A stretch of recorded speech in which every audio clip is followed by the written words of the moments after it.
Saturday, October 27th, 2018. I'm Justin Castelli. This is All About Your Benjamins, and this is your weekly mixtape and weekend review.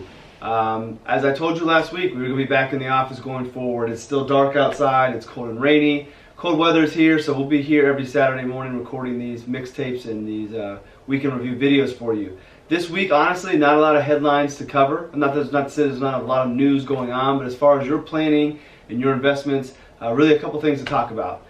First, the obvious, the market's volatility, the declines that we've seen over the last couple of weeks. So that's probably starting to weigh on people's minds a little bit more than it was last week. And then a little bit of economic news came out this week. So I'm going to start with the economic news because it spills over into the market stuff. And I'm going to end with just a little bit of insight onto how financial advisors, not necessarily traders, but how financial advisors' minds work and why we cite the things that we do to try to help our clients stay with their plan and stay invested during times like this, which may be a little bit more nerve-wracking. So first, the economic news. GDP for the third quarter was reported, and it was at 3.5%. So it shows the economy is still revving along, doing a good job. So that's a positive. But as sometimes we see in the market, sometimes positive news can actually be bad news for investors in the short term. So I'm not saying that the GDP report is why Friday was down, but with a growing economy, that keeps the Fed and their interest rate strategy in the forefront. And people thinking about that, there's concerns with that. So good news on the economy, it's growing. Unemployment levels still are real well. So all of that is real good. But so why are the markets struggling?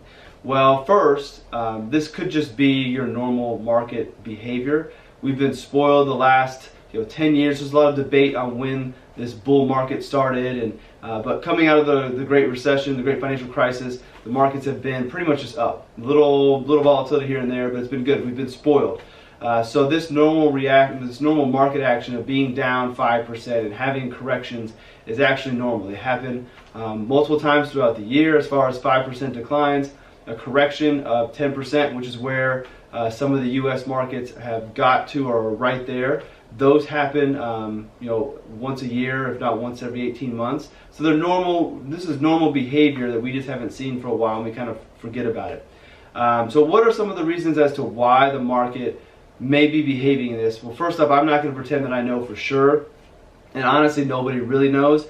But there are some things that we can point to that are having an impact, whether it be headline-driven or actually impacting the economy looking forward, that actually comes back and impacts the stock market. So the first one I'm going to reiterate again is just this is normal market behavior. The markets go up and down. Not that this is something that you should hang your hat on, but October typically is one of the worst months of the year. No real reason why, but it just tends to be one of the rougher months. So you have that psychology in the market working right now. But again, ups and downs are normal. 5%, 10% declines from highs, those are normal as well throughout the year. So this is not abnormal behavior. But you still have the same headlines we've talked about all year. You've got tariffs, you've got interest rates, you've got the Fed, you've got inflation.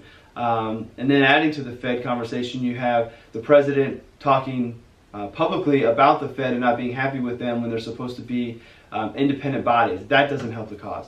And then we're starting to see right now, we're in earnings seasons, that we're having companies beat their third quarter projections, but as they look to the future, you see some of them talking about earnings maybe coming down, the expectations coming down for a variety of reasons, whether it be higher input costs because of tariffs, or just we're hitting a point in the cycle where you can't keep on growing at fast rates. There's eventually a level where you have to kind of slow off a little bit, and that's why if you've ever seen the business cycle, it's a natural curve to it. This is a normal occurrence, and we may just be getting to that phase. It doesn't necessarily mean the bottom's going to fall out. It doesn't mean that we're going to have a great recession again and the financial crisis. It's just a normal part of the business cycle.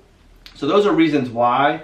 It could be a mixture of all of them. It could be one, and it could be something that we don't know quite yet. But with all of this and with this market volatility, if you're paying attention to the financial media outside of blogs and videos like this, if you're watching CNBC or Bloomberg or reading the Wall Street Journal or any of these media companies that are really there not to help you in your planning but to sell advertising and make money, they feed off of this because they know the way our minds work, and we're fearful of losing money more so than we are happy to make it. So they know it's going to pull eyeballs in. That's why you have markets in turmoil, to get your eyes. It doesn't mean that they know anything more than anybody else, but they're able to take these things, make them seem more dramatic than they are, and pull in more viewers, which is good for advertising dollars, which is what they're there for.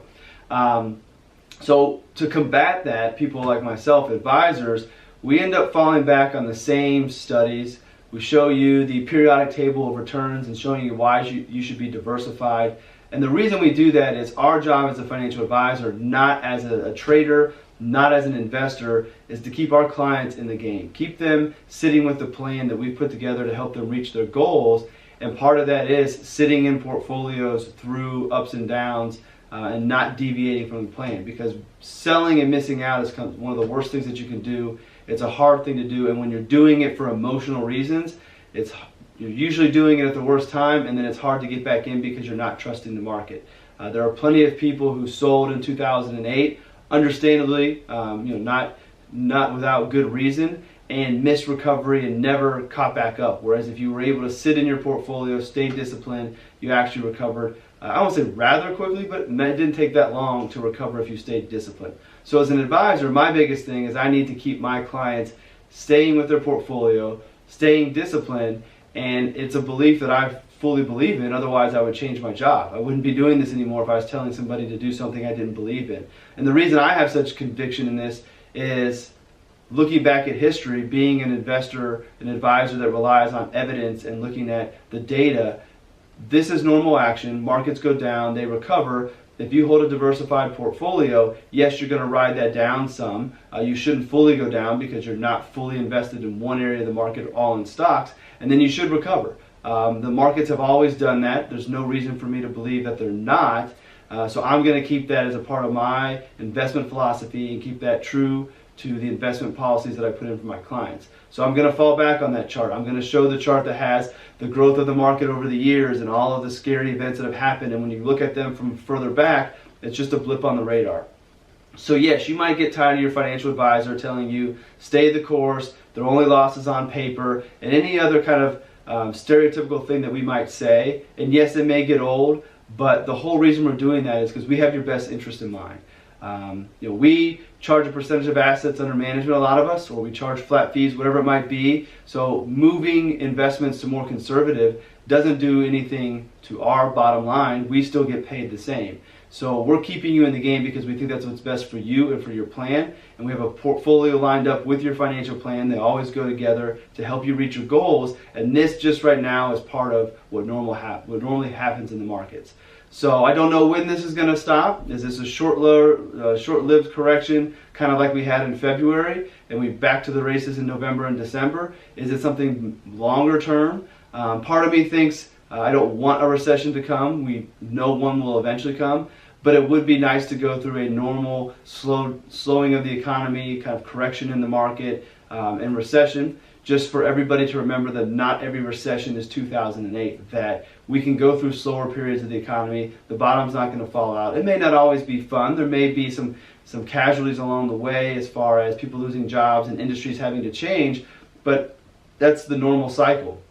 New businesses come up, those people find new jobs, and we go back to growing again. It's all part of the cycle. You can't always have hyper growth.